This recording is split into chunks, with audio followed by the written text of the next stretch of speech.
Two to you, it's now 13 to 8, and a very good morning to the Mayor of Dubbo Regional Council, Matthew Dickinson. Hello. Good morning, how are you going? Oh, wonderful. How are you going? Fantastic. Yes. You've had a busy week apparently. Tell me a week I haven't had a busy week. Oh well, true. Yeah, now you are a busy.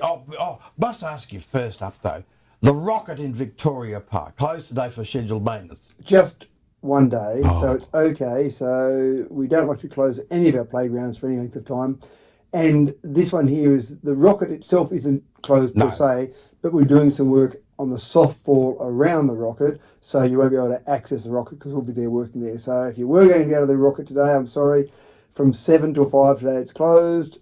Maybe it'll be finished a little bit before 5, but essentially 7 to 5, you won't be able to go on the Rocket. I used to love the Rocket. That's obviously a new version of the Rocket, but when I was a kid... Well, so as you and I, the old version. The old Rocket, it was fantastic. I'm sure it was incredibly unsafe and wouldn't meet any of today's standards for playground equipment, but it was actually lots of fun climbing up the old Rocket. I wonder what happened to it. I wonder if it's lying at the back of the council depot somewhere on the side. I suspect it probably got turned into scrap metal somewhere, but who knows? Maybe it is laying in some hidden away depot somewhere, but it's certainly not standing up anywhere. I haven't seen it standing up in any depot. Well, I'll have to go somewhere else for my break after I get off here at night. I know, that's the problem. I do apologise. I know you're a big fan of climbing up the Rocket, sitting at the top and eating your morning tea. Dear, oh dear. You've spent some time recently catching up with a few ministers of Parliament House in Sydney. So we are a member of a group called Regional Cities New South Wales. There are 15 cities in this group. It actually has grown up from the old Evo cities. Evo cities had 7 member cities in it, and that was quite effective. And it was used as a marketing campaign and then the ability to lobby and discuss various things with government representing 7 cities.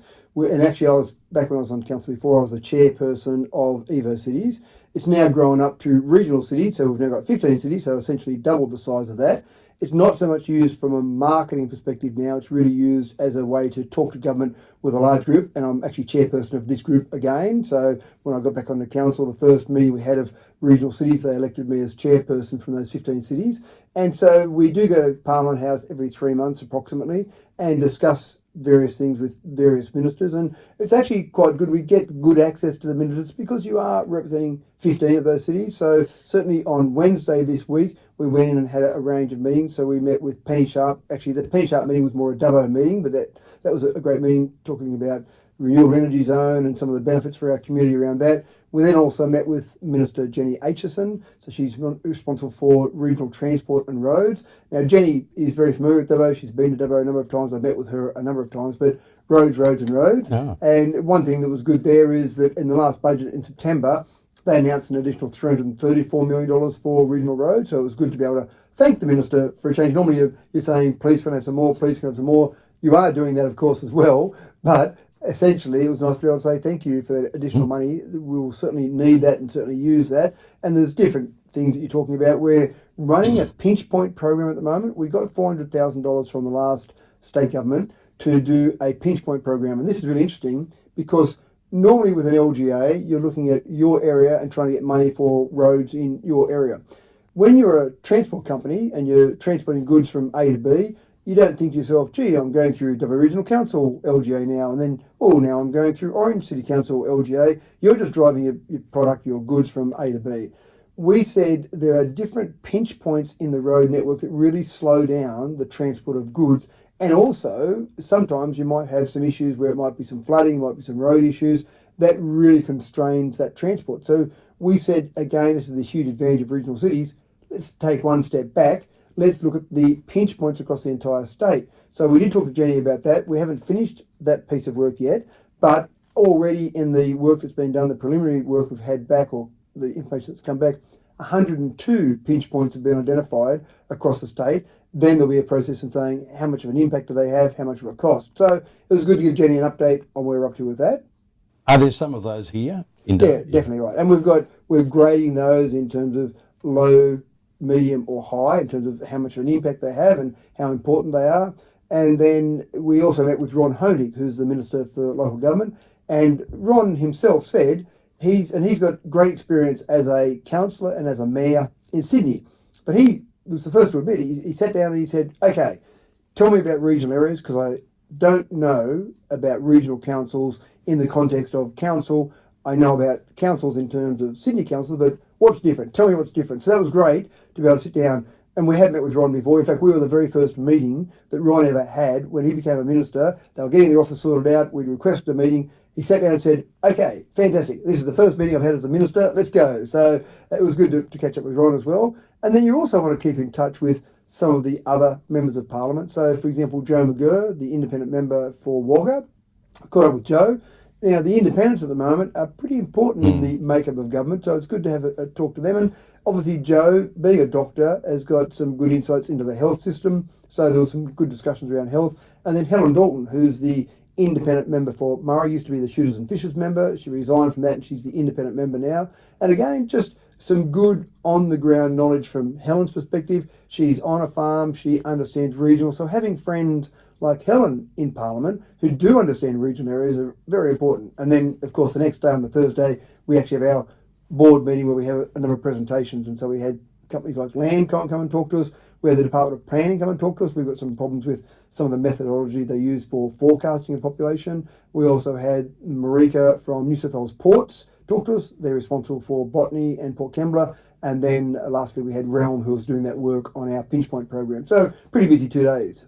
If anyone says, "Oh, the mayor's on a junket," they're not understanding the fact that these sort of meetings, while you won't come back with a cheque in your hand, they're all about, I guess, sharing knowledge and understanding a bit of insight. Just, am I right in that respect? Well, gone are the days that you'd go and knock on a door and say, "Hi, Ian, you're Minister for A, B and C. Can I have a cheque?" And you'd walk out with a promise that, yep, that money will be there next week. So I think that used to work maybe in the old days. But now there's two main things. The departments are very focused on correct probity in applying grants for various jurisdictions, various local government areas, etc. And that's sensible. It's public money. I want public money to be used correctly and to be given out in a fair and equitable way. One of the great advantages of meeting with the ministers is you get an insight into where their headspace is, what the direction is, what things they're looking for. John Graham, we met with John Graham previously. Now he focuses on tourism, and he talked about the fact that tourism now is all about the experience, not about the destination, because there used to be this whole focus on destination marketing, destination tourism. He said it's all about the experience. So that's great. That's great background knowledge to tuck away and go, well, we'll use that to our advantage at some stage in the future. So you get an insight. They also get to hear from you. So again, with Ron Honig, he said, tell me about regional areas. What do I need to know that's different in regional areas compared to city areas? So it's about that building of relationships. Penny Sharp, the meeting with Penny Sharp was brought about by a request from Penny. The next time that I'm in Sydney, make sure you call in, and I want to learn more about the renewable energy zone and how, well, she knows about that, but in terms of the response that's having in this particular area, what can we do to make it better? And we sat down, and the first thing Penny said was, okay, Matthew, tell me, what can we do for you in the Dubbo area in terms of the renewable energy zone? What can we do to make it better for you? So it's that sort of relationship building that is absolutely critical, Ian. It's a flow of information both ways as well as that relationship, isn't it? Oh, it absolutely is. It is that flow of information. So, yes, I didn't walk out saying I've got a promise of some extra money, but you understand where it's at. With Penny Sharp, they committed $128 million they announced last month to, actually, we're 2 months ago now because we're in December now. So in October, they announced $128 million. So great. How do we access some of that? What's the rules going to be around that? Tell me more about that money because we want to take advantage of that. Dubbo Regional Council too currently seeking nominations to recognise outstanding citizens ahead of the annual Australia Day Awards. So are you declaring a conflict of interest here? Are you advertising so people can nominate you, Ian? Is that the story here? Well, actually, I don't live in the LGA, so that's probably got something to do Oh, with that's a minor problem. Yes, that's right. So nominations are open. I think on the media release here it says 9th of January the nominations will close for both Dubbo and Wellington. And obviously these awards are fantastic. We just had the Dubbo Day Awards recently. Lots of people in that community doing great things. These are people doing outstanding things. Things like Citizen of the Year, Sports Person of the Year. We've introduced a few new ones over the years. Service to Sports is a really nice one. The sports people have won awards for many years, but every sports person gets up and thanks someone that's been behind the scenes organising events, making it all happen. So we've now got the Service to Sports Award and the Cultural Person of the Year. And there was acknowledgement by the fact that we had lots of awards there for sports people, but culture is important in our community as well. So that was a request from many years ago to add that. And then in Wellington, you've got a few variety of awards as well. The Event of the Year is one of the different awards they've got in Wellington. But I encourage anyone, if you think you've got someone that might be applicable, put the nomination in. I actually really enjoy sitting on the committee to go through that process and looking at all these applications, and you go, wow, there's some people out there doing some fantastic things, some really high achievers. It's actually really positive when you read those, and it's actually quite tough to pick the winner out of all of those. But put your nomination in. You can't win something. If you've got someone in your life, you can't win something without actually putting the nomination in. Forms can be found online there through dubbo.nsw.gov.au. Speaking of the Dubbo Day, you mentioned there the Dubbo Day Awards, some new citizens have joined our ranks. 35 new citizens on Tuesday this week, and we've actually brought those closer together. We used to do citizenship ceremonies every 3 months. We had so many, they were actually getting too big and it loses a bit of that personal touch. So we're now doing them every 2 months, and still there were 35 new citizens.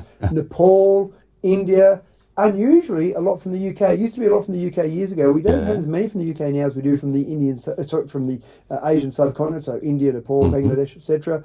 So that was interesting this time with the UK, but a range of countries there that it's just fantastic hearing from these people and talking to them afterwards, what brought them to Dubbo. Most people say the great council in Dubbo was what brought us, and then they have some other minor reasons like Two to You they want to listen to and that sort of thing. Oh, look, we've got everything here in Dubbo, yes.